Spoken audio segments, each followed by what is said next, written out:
Assalamu alaikum ji. Welcome to my YouTube channel and welcome to Danish Grammar. So today I have chosen a topic regarding bestemd form. So bestemd means definite forms.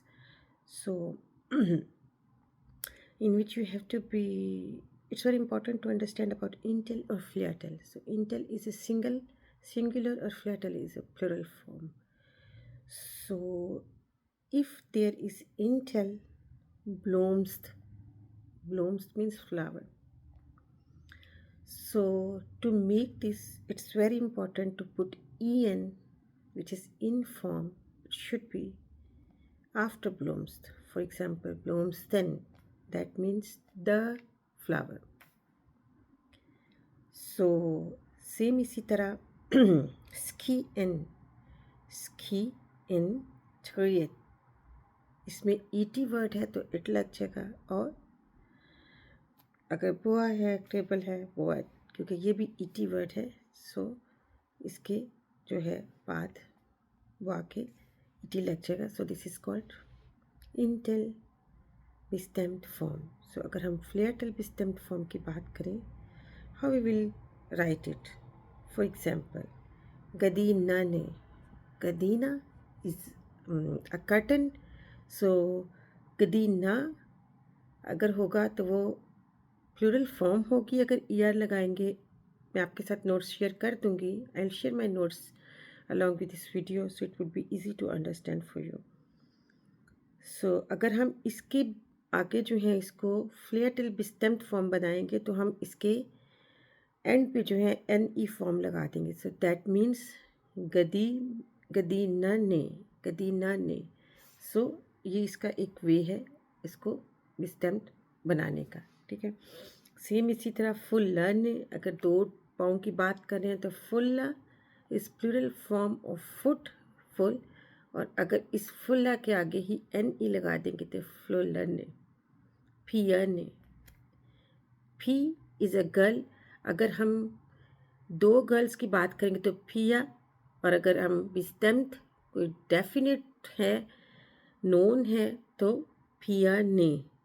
गौसर ने, Ghaus is a type, is a rose. Rosa is two roses and then अगर हम इसको अगर bestemd form करते हैं गौसर ने.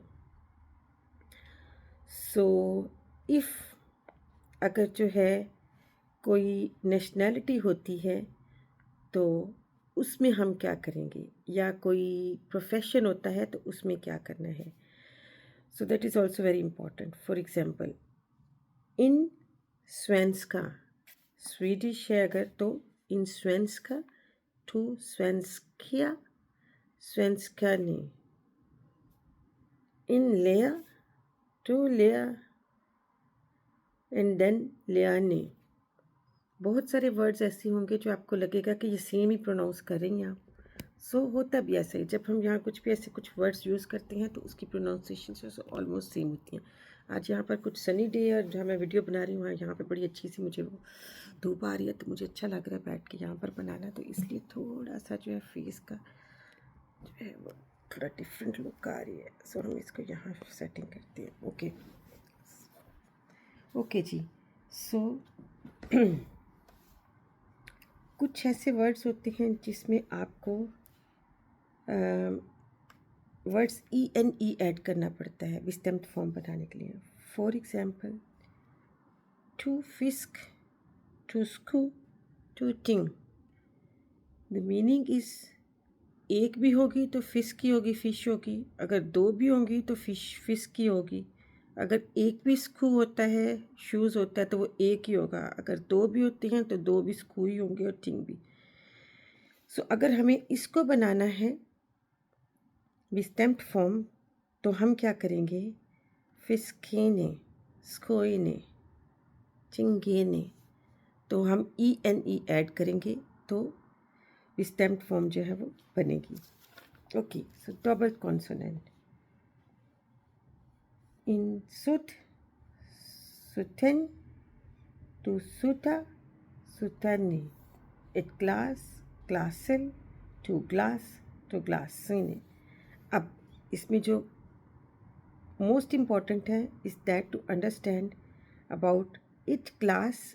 एक इट वर्ड को मैंने चुना है डिस्कस करने के लिए, क्योंकि इट वर्ड का फ़ायदा ये है कि ये ज़रा थोड़ा सा डिफरेंट होता है और इसके लिए लोगों को क्वेश्चन बहुत होते हैं इन इट में। It class is one class, glass से द ग्लास, टू ग्लास, दो जो रहे वो ग्लास ही रहे, और ग्लासीने। सो इसके एंड पे हमने ई ऐड किया, क्योंकि हम ऊपर कह रहे थे कि हमने NE ऐड करना है बनाने के लिए। So it's totally depends on a word कि उसके हमें एंड पे, अगर ये देखिए आप इसमें जो है डबल कॉन्सोनेंट है, डबल एस लगा हुआ है, तो इसका मतलब है हमें इसके एंड पे EN, जहाँ भी डबल लगा होगा वहाँ पे हमें ENE ऐड करना होगा, ये आपको याद रखना होगा। सो इन टिल बी स्टेम्प्ड हिस्टिन, लेकिन देन स्टोआ हीस्ट। अगर हम एडजेक्टिव ऐड कर रहे हैं, फॉर एग्जाम्पल स्टोआ बड़ा घोड़ा, बिग हॉर्स, तो हमें देन लगाना है। देन इज़, फॉर एग्जाम्पल ये हम इट के लिए यूज़ करते हैं, इट जो इंग्लिश में है। देन स्टोआ हीस्ट द बिग हॉर्स। अब चूँकि हमने दिन में ऑलरेडी दिन में लगा दिया था EN, so we will not put here हीज देन। ठीक है, बताना ये चाह रहे हैं कि हीज देन, अगर हम सिंपल बात कर रहे हैं द हॉर्स की, तो हीज देन होगा, लेकिन अगर हमने ऑलरेडी देन स्टोआ हीस्ट कह दिया है, तो फिर ऑलरेडी चूँकि देन में EN लग चुका है, so you will not put it again in front of hist. So you have to, if you have already put then स्टोआ हीस्ट। ब्लोम्सटेन, men then स्मूक है ब्लोम्स। अब यहाँ भी देन चूँकि लग चुका, सो आप you will not put here ब्लोम्सटेन, देन स्मूक है ब्लोम्स। सेम इसी तरह देन लेंगे बॉ, अगर बड़ा टेबल है, लॉन्ग टेबल है, तो आपने दे ऑलरेडी लगा चुके हैं, तो आप इसके आगे ET यहाँ पुट नहीं करेंगे। ये था इंटेल बी स्टेम्प्ड फॉर्म में कि आपने कैसे इसमें जो है अगर वो लगाया एडजेक्टिव लगाया, तो फिर आपको कैसे आपने इसको कैसे देखना है। सो फ्लेयर टिल बी स्टेम्प्ड हिस्टेने। अब चूँकि ज़्यादा की बात को हो रही है, वहाँ पर हिस्टेन था, था, EN था, अब इसमें फ्लेयर टिल हिस्टेने, लेकिन दिस्टोआ हीस्ट। आपने दो की बात कर रही हैं तो दे आ जाएगा, क्योंकि DE इज़ प्लूरल फॉर्म। ठीक है, अब यहाँ पे भी स्टोआ की बात हो गई। सो आपने यहाँ पर जहाँ भी आप फ्लेयर टेल की बात करेंगे, you will put E। You have to remember it by rule, by law, so it's very important for you.